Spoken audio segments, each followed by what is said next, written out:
शशांक चक्रम सकरीट कुंडलम सपीत वस्त्रम सरस्वीरुहेक्षणम सहार वक्षस्थल कौस्तुभ श्रियम नमामि विष्णु शिरसा चतुर्भुजम। नमस्कार, जय श्री कृष्णा, राधे राधे। स्वागत है आप सभी का हमारे YouTube चैनल में। आज के इस वीडियो में आप श्रवण करेंगे भादो मास के कृष्ण पक्ष की अजा एकादशी व्रत की कथा।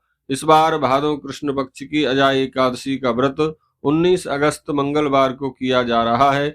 इस व्रत का पारण 20 अगस्त को प्रातःकाल 5:44 से 8:30 के मध्य में किया जाएगा। अजा एकादशी व्रत में क्षीर सागर में शयन करने वाले भगवान श्री हरि नारायण की पूजा करनी चाहिए और फलाहार में बादाम और किशमिश का प्रयोग करना चाहिए। आइए श्रवण करते हैं अजा एकादशी व्रत की कथा।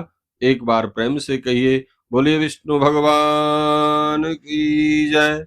एकादशी माता की जय।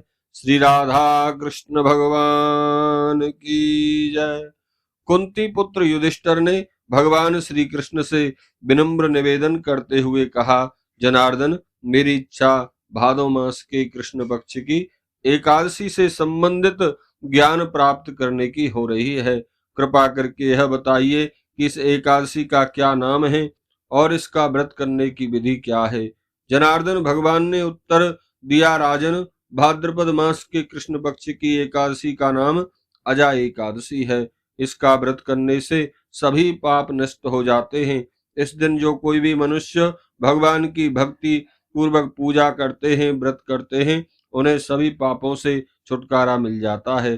पूरे संसार में लोक और परलोक में सहायता देने वाली कोई एकादशी इससे श्रेष्ठ नहीं है। इस एकादशी से संबंधित एक कथा मैं कह रहा हूँ, ध्यान पूर्वक सुनो। भगवान श्री कृष्ण कहते हैं, युधिष्ठिर, पुराने युग में अयोध्या में एक प्रतापी एवं चक्रवर्ती राजा राज्य करते थे। उनका नाम था हरिश्चंद्र। वे प्रतापी तो थे ही, सत्यवादी भी थे। उन्होंने सत्य की रक्षा के लिए अपनी पत्नी और पुत्र तक को बेच दिया था और स्वयं चांडाल के यहाँ सेवक बन गए थे। चांडाल ने उन्हें शमशान में मुर्दे से आधा कफन लेने का काम सौंपा था। वह भी उन्होंने सत्य का पालन करते हुए स्वीकार किया और काम भी पूरी ईमानदारी से किया। इतनी विपत्तियां आने पर भी उन्होंने सत्य का साथ नहीं छोड़ा। इस कार्य को करते हुए कई वर्ष बीत गए। राजा को यह कार्य करते हुए दुख होता था और वे इससे छुटकारा पाने का उपाय सोचते रहते थे। एक बार राजा हरिश्चंद्र जब वे अपने चिंतन में लीन थे, उस समय वहां गौतम ऋषि आए। राजा ने उन्हें प्रणाम करके अपनी सारी कथा सुनाई। ऋषि उनकी परेशानी सुनकर बहुत दुखी हुए। कुछ देर सोच विचार करके उन्होंने राजा से कहा, राजन, भाद्रपद मास के कृष्ण पक्ष में अजा नामक एकादशी आती है। आप उस एकादशी का विधि पूर्वक व्रत करें और उसी दिन भगवान का गुणगान करते हुए रात्रि में जागरण भी करें।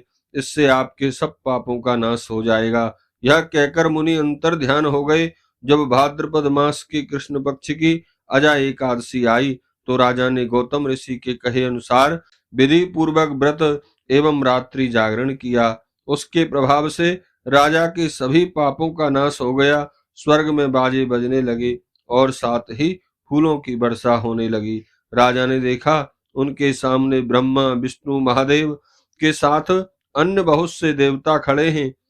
उनका मरा हुआ बेटा भी जीवित दिखाई दिया और पत्नी, जिसका तन ढकने के लिए पूरा वस्त्र नहीं था, वह भी आज सुंदर वस्त्र आभूषणों से सजी हुई दिखी।